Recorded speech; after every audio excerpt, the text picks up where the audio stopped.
Alice Wakefield did not become the representative for House District 110, but now she wants to focus on gerrymandering. In this edition of Quintin's Close-Ups, I speak exclusively with her one-on-one. Alice, it is so good to see you again. Thank you, Quintin. I love it when you can come and visit us at the Jolly Corner. I love being here. Good. Let me take you back to last week, because obviously you were in the running for House District 110. Yes. And just on Tuesday, obviously, you did not become the representative for that particular district. I had 35% of the vote, and it is a gerrymandered district. I knew that when I stood up. I wanted people in that district to have a choice at the ballot box. But you know, Quintin, it was really a very nice experience. I met so many nice people. Look at how many times you've interviewed me. That was lots of fun. Yes, indeed. And it's really, the Democrats are becoming more and more strong in Charleston County. So we need to do something about the gerrymandering. It's not fair that all people aren't represented. All of our votes should matter.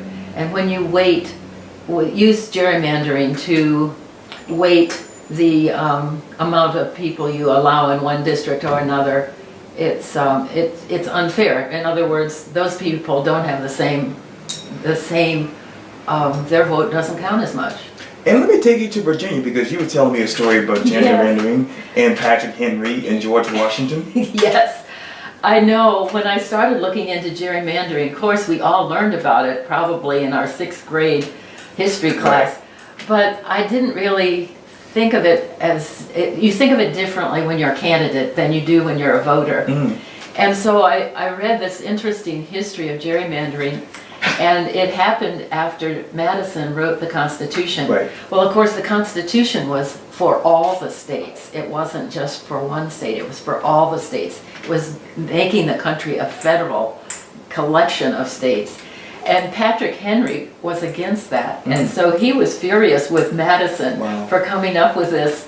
Of course, we think it's an inspired document now, but at that time, Patrick Henry decided he was going to prevent Madison from becoming a representative from Virginia to the federal government.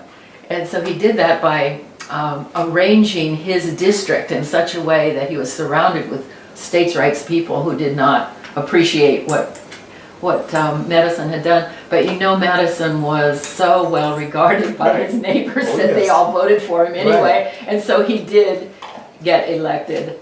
Well, let's take you back to the election, because obviously you didn't become the House representative for District 110. But let's talk about complete the penny. That was passed. Yes, that was. I really was wondering whether it would, because there were so many backroom dealings that made voters angry.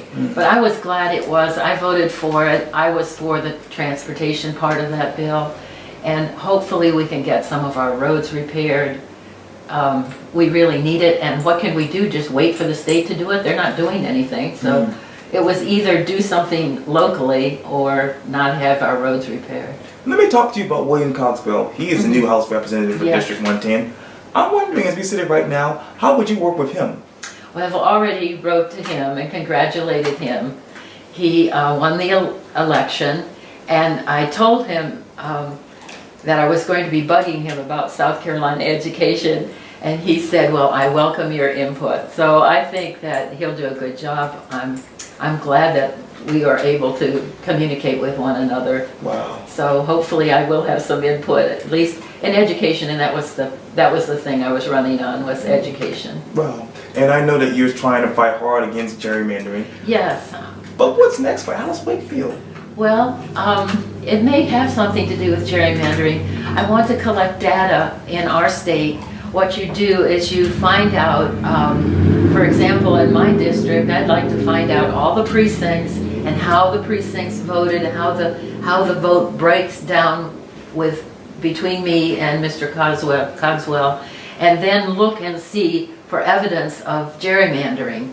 Now, there's 2 ways I've heard of that you can do that. You can look at all of the states' information, look at the percentage of voting and between the winner and the loser, and then put them in a line from the most extreme to the least extreme. And you find the mean, remember mean from high school? Right. Mean and the medium. Right. And if the mean and the medium are not very close together, you may have a problem with gerrymandering. There's another way to look at it too. Different people are trying to come up with a way mathematically that you can prove gerrymandering. The other way I heard of was to count wasted votes. So in my case, the 35% of the people who voted for me, those were wasted votes because I lost. And for Mr. Cogswell, the wasted votes are those that he got over the 51% that he needed. So then you look at the wasted votes for him and the wasted votes for me, and there is a ratio that if it is above that ratio, then you have a case of gerrymandering. So there are different things that people are looking at, trying to come up with a nice, clean way to determine gerrymandering. And we'll be trying both of those different strategies to determine whether we have gerrymandering in this state. It's been much easier to prove when they have gerrymandering in districts that are African American, because it's easier to determine race than it is to determine Democrat or Republican. So they have been able to take those cases to court and have had a few rulings. We're still waiting for 2 rulings in North Carolina and 1 ruling in Virginia. Oh yeah. It takes a while to go through the court system. Well, I imagine.